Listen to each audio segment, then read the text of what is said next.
जी हाँ दोस्तों, नमस्कार। स्वागत है आप सभी का आज की बड़ी खबरों में। दोस्तों आज पूरे देश भर से कई सारी बड़ी और अहम खबरें निकल कर आ रही है। दोस्तों एक एक करके इन खबरों की जानकारी हम आपको बताने वाले हैं। दोस्तों उससे पहले आप सभी को बता दें, अगर अभी तक आपने इस चैनल को सब्सक्राइब नहीं किया है तो चैनल को सब्सक्राइब करें, साथ ही दोस्तों बेल आइकन को जरूर दबाएं। तो चलो दोस्तों पहले अपडेट की बात करते हैं। महंगाई का एक और झटका, फिर बढ़े अमूल दूध के दाम, 3 रुपये प्रति लीटर की हुई बढ़ोतरी।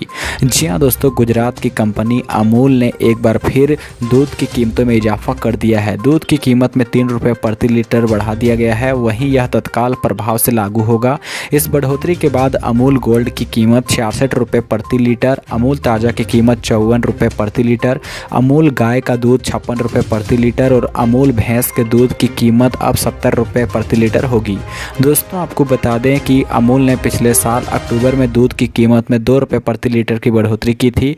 अमूल ने इस साल दूध की कीमत में पहली बार बढ़ोतरी की है। वहीं दिसंबर में मदर डेयरी ने दिल्ली एनसीआर में दूध की कीमत में 2 रुपये प्रति लीटर की बढ़ोतरी की थी। दोस्तों आपको बता दें, कंपनी ने बताया है कि अब ग्राहकों को अमूल ताज़ा दूध के आधा लीटर के लिए 27 रुपये देना होगा। वहीं अमूल गोल्ड आधा लीटर के लिए 33 रुपये देने होंगे। अमूल गाय के दूध आधा लीटर के लिए 28 रुपये देने होंगे। वहीं अमूल A2 बफेलो मिल्क के आधा लीटर के लिए 35 रुपये देने होंगे। तो चलो दोस्तों अगले अपडेट की बात करते हैं। महंगाई से बड़ी राहत, यहाँ 29 रुपये 50 पैसे प्रति किलो मिलेगा आटा। 6 फरवरी से शुरू होगी बिक्री। जी हाँ दोस्तों, उच्च कीमत पर आटा खरीदने वाले ग्राहकों के लिए सरकार ने बड़ी राहत दी है। सरकार सस्ते आटे की सप्लाई जल्द शुरू करने जा रही है।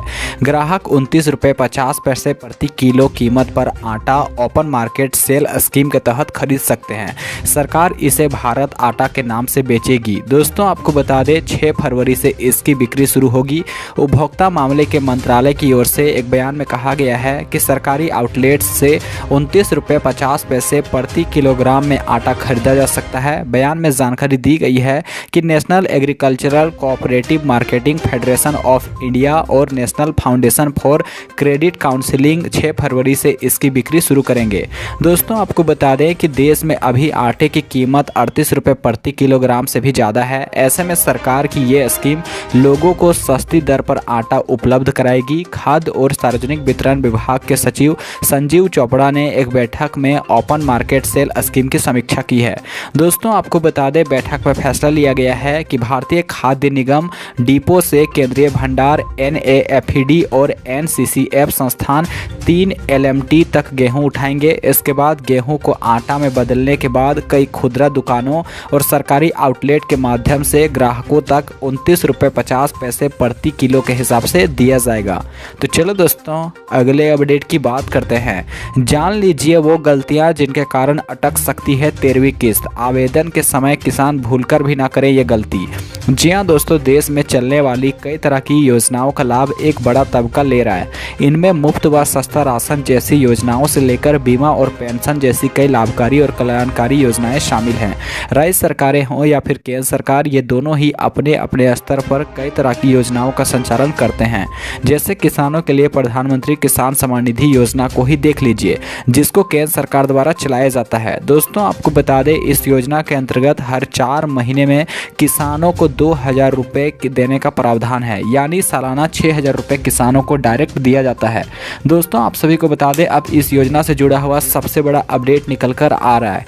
दोस्तों आपको बता दें कि 13वीं किस्त किसानों को मिलने वाली है, लेकिन शायद आप ये नहीं जानते होंगे कि कुछ गलतियां हैं जिनके कारण किसान किस्त के लाभ से वंचित भी रह सकते हैं।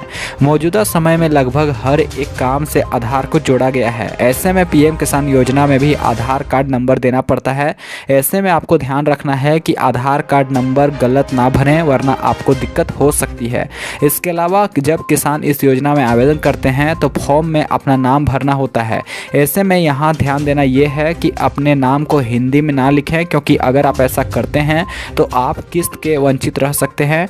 आपको अपने नाम को हिंदी नहीं बल्कि अंग्रेजी में लिखना है। वहीं इस बात का भी विशेष ध्यान रखें कि अपने घर का पता बिल्कुल सही भरें, इसे गलत ना भरें।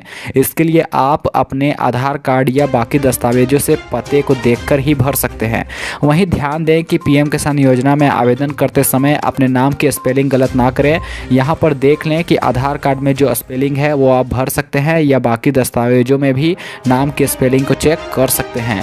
दोस्तों अब बात करते हैं 13वीं किस्त कब तक आपके खाते में आ सकती है। तो दोस्तों आपको बता दें इसी महीने यानी फरवरी के महीने में ही सरकार आप सभी के खाते में 13वीं किस्त के पैसे को जमा कर सकती है। तो चलो दोस्तों अगले अपडेट की बात करते हैं। श्रमिकों को सरकार दे रही है सालाना 36,000 रुपये। स्कीम में आवेदन करने से पहले जान लें ये बातें। जी हाँ दोस्तों, देश में एक बड़ी आबादी मजदूरों और असंगठित क्षेत्र से जुड़े लोगों की है। इन लोगों के पास कमाई का कोई संगठित जरिया नहीं होता। इन्हें अपनी आजीविका के लिए दिहाड़ी मजदूरी पर निर्भर होना पड़ता है। इस कारण समय समय पर इन लोगों को मौसमी बेरोजगारी भी काफ़ी परेशान करती है। खैर, अपने शुरुआती जीवन में जैसे तैसे करके ये लोग अपना जीवन गुजर बसर कर लेते हैं। वहीं उम्र के एक पड़ाव पर इन लोगों के लिए श्रम करना काफ़ी मुश्किल काम हो जाता है। इसी को देखते हुए भारत सरकार एक बेहद ही शानदार स्कीम का संचालन कर रही है।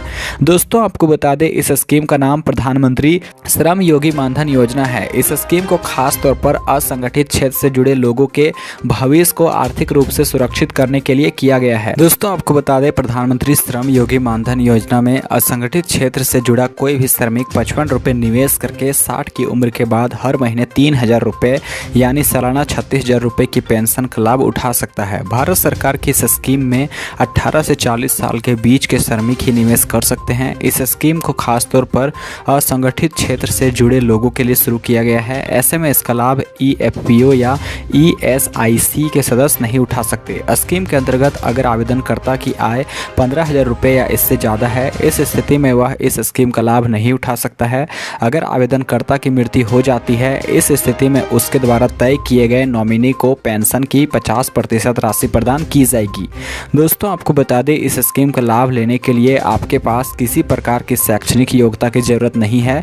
कोई भी असंगठित क्षेत्र से जुड़ा श्रमिक जो बताई गई शर्तों को पूरा करता है वह इस स्कीम का लाभ उठा सकता है। तो दोस्तों आपको ये जानकारी कैसा लगा नीचे कमेंट के माध्यम से ज़रूर बताइएगा। तो चलो दोस्तों अगले अपडेट की बात करते हैं। दुनिया के अमीरों की टॉप 20 लिस्ट से बाहर हुए अदानी। रिपोर्ट के बाद 60% तक फिसले शेयर। जी हाँ दोस्तों, हिंडनबर्ग की रिपोर्ट सार्वजनिक होने के बाद से अब तक दिग्गज उद्योगपति गौतम अडानी की नेटवर्थ को बड़ा झटका लगा है। जहां कुछ समय पहले तक वे दुनिया के अमीरों की लिस्ट में तीसरे नंबर पर काबिज थे, अब वे टॉप 20 में भी नहीं हैं।